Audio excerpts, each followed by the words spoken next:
دو جمعۃ المبارک کو حضرت سیدنا ابراہیم خلیل اللہ علیہ السلام کے بارے میں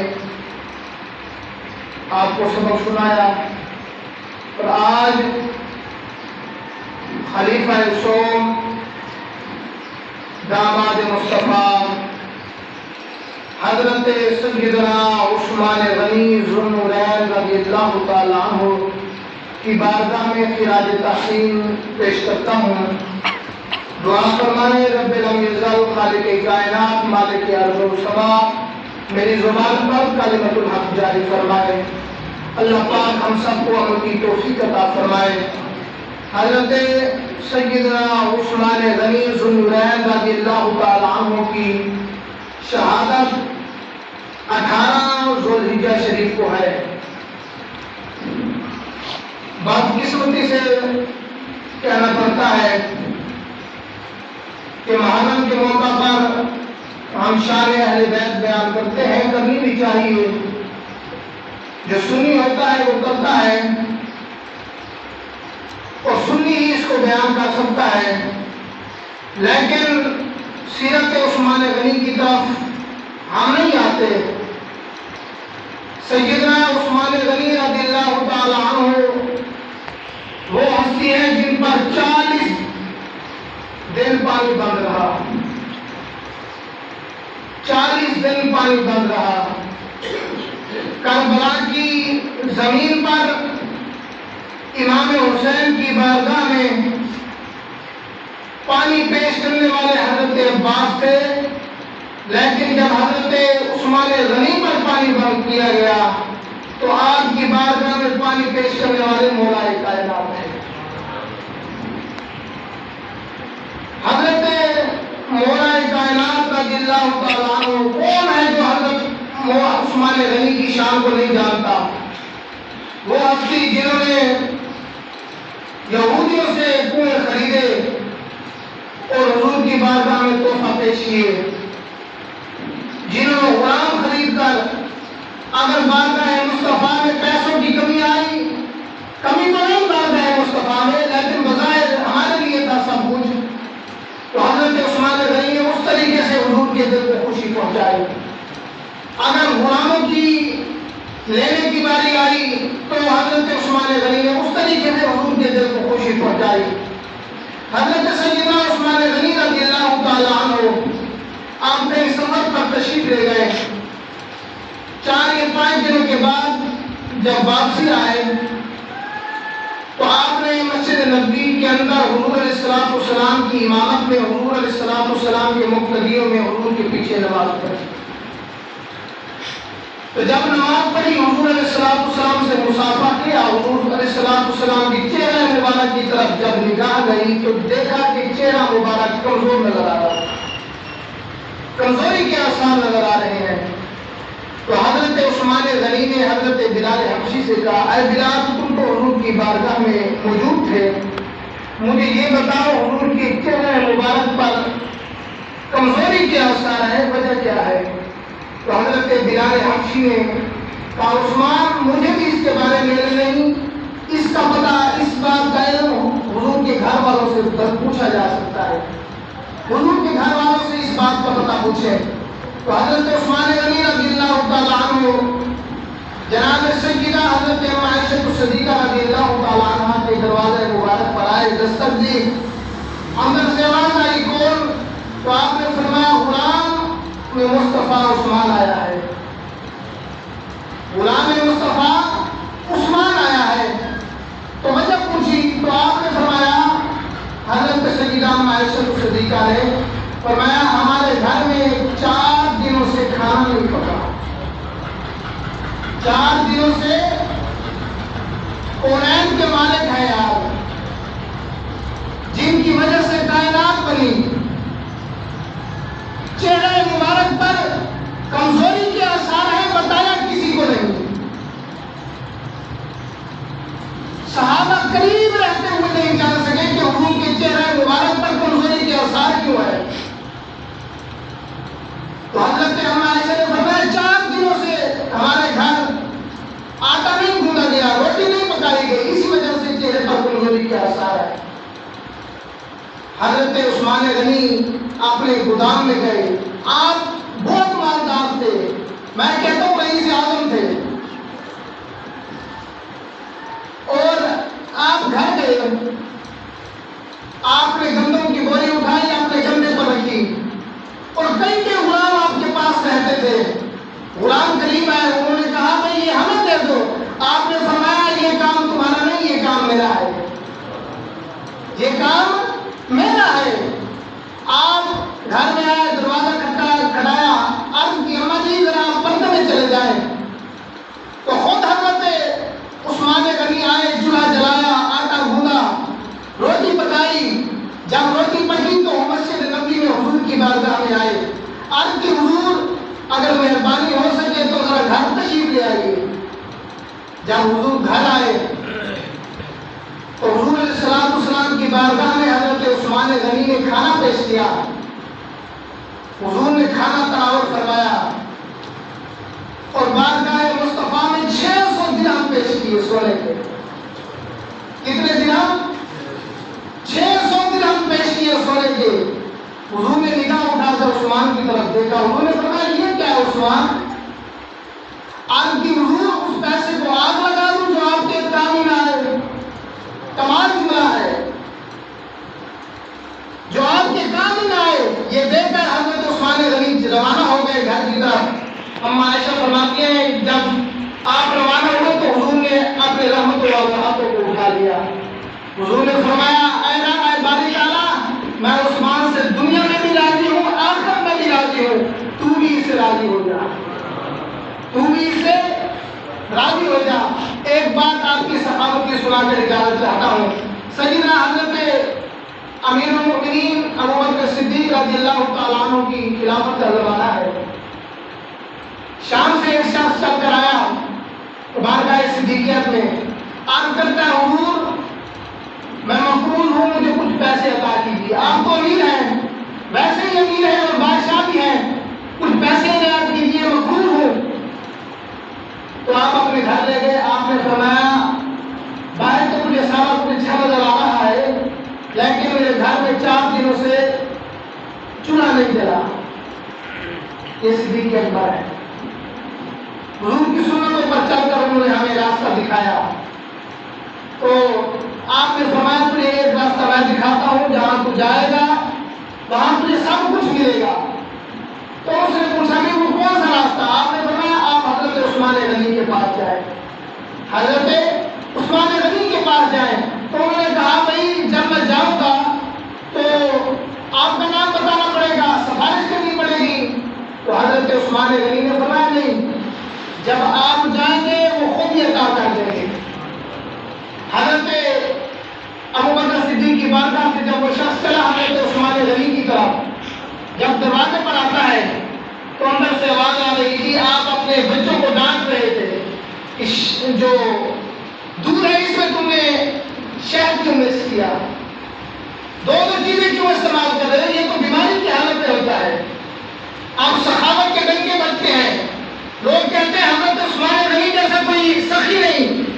جب اس نے سنا تو اس نے کہا بھائی یہ تو صدیق اکبر نے مجھے شاید بھول کر ان کے پاس بھیج دیا، گھر میں یہ حالت ہے مجھے کیا دے سکتے ہیں، گھر میں یہ حالت ہے مجھے کیا دے سکتے ہیں۔ جب وہ کھڑا تو پھر کچھ دیر کے بعد آپ نے فرمایا تم نے یہ کھجوروں کا حلوہ بھی بنا لیا، وہ بھی میٹھی چیزیں استعمال کری، ایک وقت میں 2 میٹھی چیزیں کیوں استعمال کر رہے ہو؟ تو اس کے دل میں پھر خیال آیا ہے تو سخی اتنی سی بات میں بچوں کو ڈانٹ رہے ہیں۔ تو بہرحال دروازے پہ دستک دی، عثمان غنی باہر آئے، جب آپ نے کہا السلام علیکم تو طبیعت سے محسوس ہو رہا تھا کہ یہ واقعی حضور کا غلام ہے۔ جب حضور کا غلام کسی کو سلام کرتا ہے تو پتہ چلتا ہے واقعی حضور کا غلام ہے۔ آج تو رسمیں سلام نہیں کرتے نا، آج اسے دیکھتے ہیں جس نے سفید کپڑے چادر کا لباس گوشتی کا لباس پہنا ہوا ہو یا مالدار شخص ہو یا جس سے ہمارا اچھا اٹھنا بیٹھنا ہو اس کو ہم سلام کرتے ہیں۔ غریب آدمی کی طرف سلام اگر وہ کرے بھی سی تو ہم دوسری طرف اپنا منہ پھیر لیتے ہیں۔ ہم نے دیکھا ہے، بڑوں کو دیکھا ہے، کہتے ہیں ہم سنت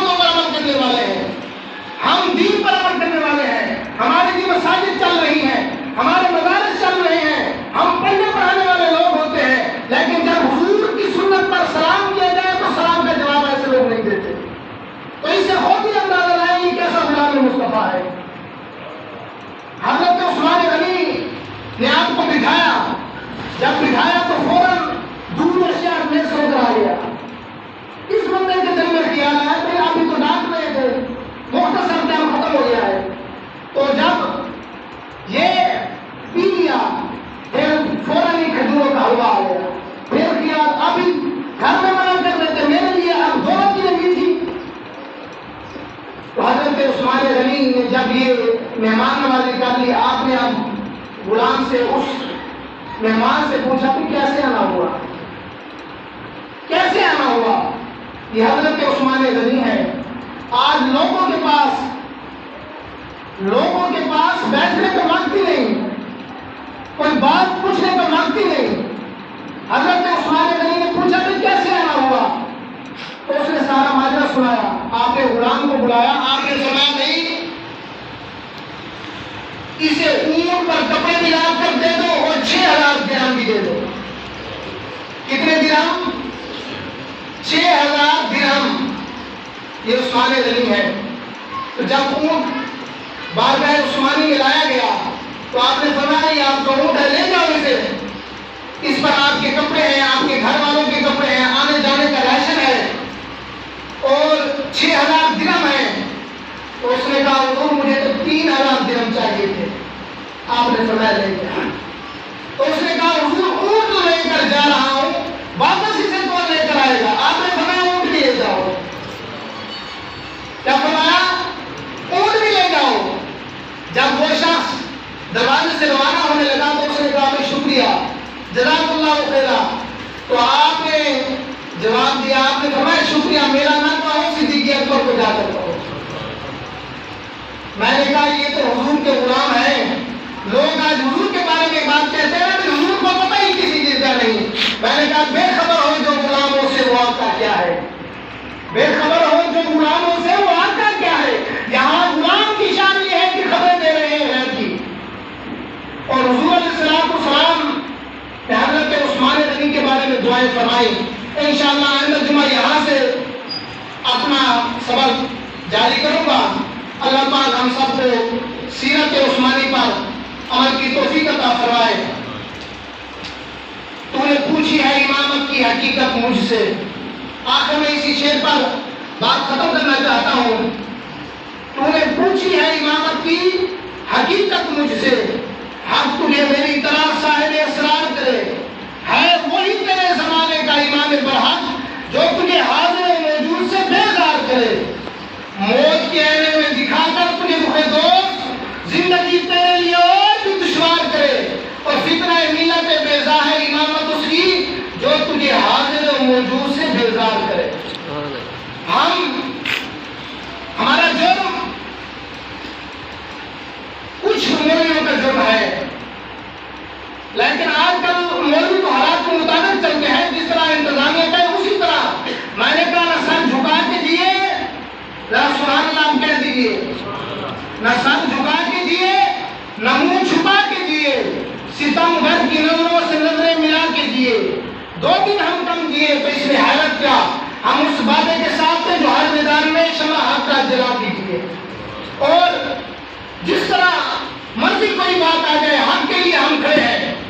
آج میں یہاں پر عید کا موقع بھی بیان کرتا چلوں، مسئلہ ٹھپ گیا ہے، ہم ٹھپنے والے نہیں ہیں۔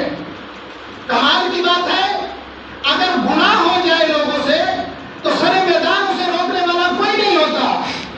ایسے ہے نا، سر میدان اسے گناہ کو روکنے والا کوئی نہیں ہوتا کہ یار تو غلط کام کر رہا ہے۔ اگر کوئی سفید کپڑوں میں ملبوس یا امام سے کوئی آ جائے تو پھر سارے مفتی سارے بھائی سارے غلطی تو ہو جاتی ہے۔ میں نے مسئلہ عرض کیا، مجھے دوستوں 2-3 نے کہا بھائی مولوی نے پھر مسئلے کی وضاحت بھی کی ہے یا نہیں؟ میں مسئلے کی وضاحت کرتا چلوں، مجھے اس سے غرض نہیں کہ ممبر میرے پاس رہے یا نہ رہے، میں اس ممبر کو ہر جمعے کو اپنا آخری جمعہ سمجھ کر پڑھاتا ہوں اور اپنی ہر نماز کو اپنی آخری نماز سمجھ کر پڑھاتا ہوں۔ کوئی کس غلط فہمی میں نہ رہے، ہم مولویوں کے فلاں اعتراضات مولوی کو کہیں گے، مولوی کسی سے دبنے والے نہیں، یہ ہماری انتظامیہ بھی سن رہی ہے، یہ تمام لوگ گواہ ہو جائیں۔ مسئلہ یہ ہے جب واجب کے اندر یہ مسئلہ ہے، میں نے تحاوی شریف کے اندر پڑھا ہے، اگر کسی کے پاس تحاوی شریف ہو، یہ کتاب بھی عربی کے اندر ہے، امام تحاوی نے لکھا اگر واجب پہلے ادا ہو جائے بعد کے ادا کرنے والا، جس طرح ہم بھول گئے جان بوجھ کر نہیں ہے، جان بوجھ کر نہیں ہے، اگر بھول گیا، جس طرح ہم نے تکبیریں ادا کرنی تھی بعد میں ادا کر دی، پہلے بھول گئے نا، تو اس میں مسئلہ یہ ہے کہ ادا تو ہو گئی لیکن ان کا جو مقام تھا مقام پر ادا نہیں ہوئی. ایسے ہے نا، جو مقام تھا مقام پر ادا نہیں ہوئی، ادا ہو گئی لیکن بھول کر ہوئی.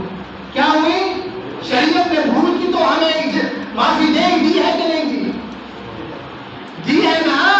پھر اس میں انسان کھڑا ہو مصلی رسول پر، میں کھڑا ہوں، میری غلطی ہے میں مانتا ہوں، میں کھڑا ہوں مصلی رسول پر، بندے کے اندر کچھ بولنے کا احساس بھی نہ ہو، مصلی رسول پر کھڑا ہے، میں اس کے ساتھ بات کس طرح کر رہا ہوں؟ اس طرح بات کرنا ہے سر. ہمارے اندر یہ بہت بڑی غلطی ہے. اگر ہم اہل سنت والجماعت نے اس کو اس طرح دھیان دیا ہوتا کہ ہمارے امام کی بھی کچھ عزت ہے، تو خدا کی عزت کی قسم کسی کو بولنے کی جرات نہ ہوتی. یا اگر کوئی بولتا تو کچھ احساس سے بولتا، میں کس طریقے سے بول رہا ہوں، کیسے بولنا چاہیے. آج کوئی اپنے بیٹے کو غلط سیدھی بات کا وفاق نہیں بتا سکتا، امام کے اوپر جو بھی ہے چڑھائی کرتا ہے، جو بھی ہے کہ ہم نے ایسے امام بھی پڑھے نمازیں بھی پڑھے. پھر مجھے یہاں پر بات یہی آتی ہے یار، جب امام صاحب نے نماز پڑھائی تو ہزاروں لوگ نماز پڑھنے والے تھے، خدا کی قسم جب سلام پھیرا تو چند رہ گئے تھے. پوچھا گیا نمازی کہاں گئے؟ جواب آیا ہمیں تنخواہ یزید دیتا ہے، ہمیں تنخواہ یزید دیتا ہے.